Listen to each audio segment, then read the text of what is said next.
The winter wind cut across the open land with a sharpness that felt almost alive, driving sheets of snow against the fences and freezing the creek solid. Cole pulled his coat tighter as he guided his horse along the far edge of the ranch, checking for broken posts before darkness settled in. The plains were usually empty at this hour, silent except for the wind and the distant cry of a hawk. But something ahead disturbed that familiar stillness. Near the frozen creek bank lay two dark shapes, half buried in snow, so still they could easily be mistaken for rocks. Ethan slowed his horse, unease rising in his chest. As he drew closer, he realized they were people, two women, curled toward each other as if sharing the last of their warmth. Their clothing was thin and torn, no protection against the brutal cold.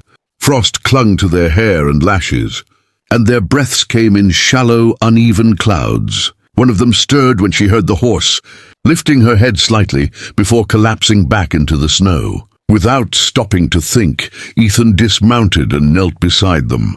Their skin was icy to the touch, and fear flickered in their eyes when they looked at him. He spoke softly, though he doubted they understood his words, and wrapped his heavy coat around their shoulders. The wind was growing stronger, and the sun was sinking fast. Leaving them there meant certain death. With great care he lifted them one at a time, settling them across the saddle and securing them as best he could. The horse snorted impatiently, eager to escape the storm, and Ethan turned toward the ranch, urging the animal forward through the deepening snow. Every step felt like a race against time, his thoughts filled with worry that they might slip away before reaching shelter. When the ranch house finally appeared through the blowing white, relief washed over him. He carried the women inside, laid them near the fireplace, and fed the flames until warmth filled the room.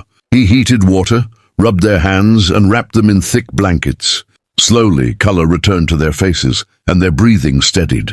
One of them opened her eyes fully and met Ethan's gaze. There was fear there, yes, but also a fragile spark of hope. In that moment, as the storm raged outside, Ethan knew that his quiet, lonely ranch had just become something more than a place to survive. It had become a refuge. Morning arrived quietly, as if the land itself was holding its breath. Pale winter light slipped through the small ranch windows, revealing the two women resting near the dying fire. Ethan had barely slept. He had spent most of the night listening to the wind and watching their chests rise and fall, afraid that if he looked away for too long, the cold might reclaim them. When the women finally stirred, they did so cautiously. One sat up slowly, her dark eyes scanning the room, her body tense as if ready to flee. The other followed, clutching the blanket around her shoulders. Ethan kept his distance, moving carefully so he wouldn't frighten them. He poured warm water into a cup and placed it on the table, then set out bread and stew, stepping back to show he meant no harm. They exchanged glances before approaching the food. Hunger overcame fear, and they ate in silence, their movements careful and restrained. Words passed between them in a language Ethan didn't understand, soft and urgent. He caught only their expressions, the way their brows tightened, the way their eyes darted toward the door at every sound. As the fire crackled, one of the women knelt and traced shapes into the dirt on the floor with her finger. She drew small figures, then flames, then figures running. Her hand shook as she added horses and dark shapes behind them. Ethan watched closely, his jaw tightening, as the story unfolded without.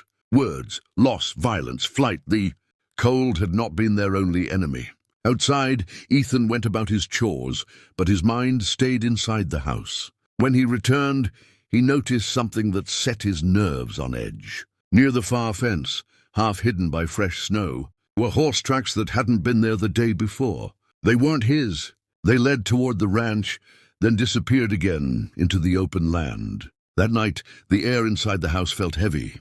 The women sat close to the fire, whispering to one another. Ethan cleaned his rifle by lamplight, not to threaten them, but to reassure himself. Every creak of the house made him look up. He wondered who might be searching for them, and what kind of danger he had unknowingly invited into his home.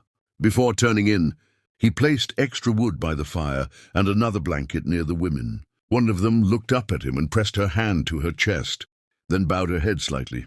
Gratitude, simple and powerful.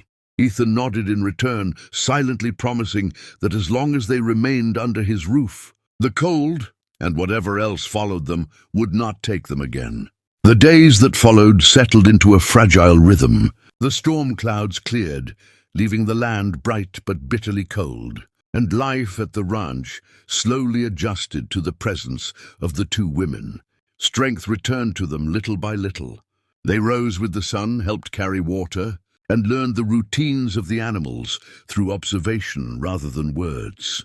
Though language separated them, small gestures bridged the gap, shared meals, exchanged glances, quiet smiles that spoke of growing trust. Ethan repaired an old cabin near the barn, sealing cracks and fixing the door so the wind could not sneak inside. When he showed it to them, their faces softened. It was simple, but it was safe.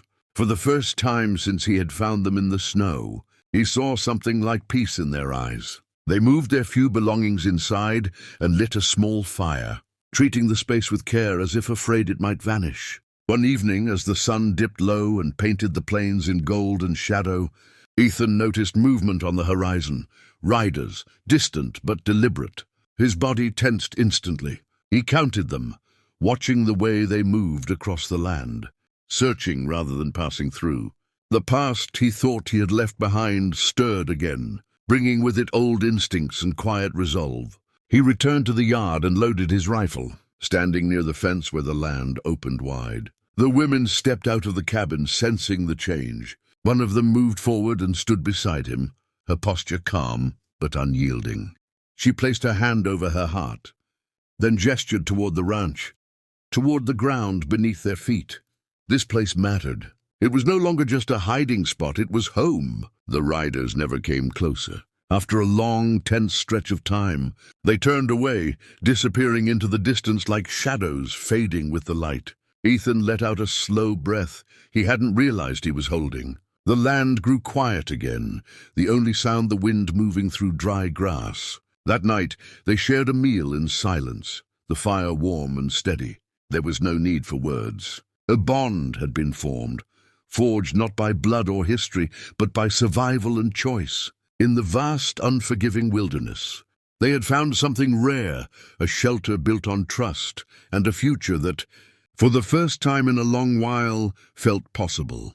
Spring crept in slowly, softening the hard edges of the land. Snow retreated from the fields, and the creek began to run again, whispering through the valley like a promise. With the change in season came a quiet transformation at the ranch. What had begun as a rescue had grown into something steadier, something rooted. The women no longer moved with constant fear. Their laughter, once rare and cautious, now surfaced more freely, carried by the open air. Ethan watched these changes from a distance, never pressing, never asking for more than they were ready to give. Trust, he had learned, grew best when left unforced.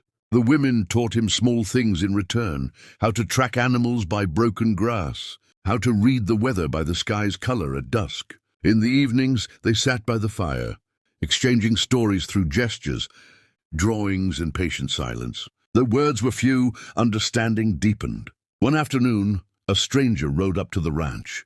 He carried no weapon in his hands and raised them as soon as Ethan stepped forward. The man spoke of nearby settlements and warned of groups still searching the region, men who paid well for information. Ethan listened without interrupting, his eyes never leaving the horizon behind the rider.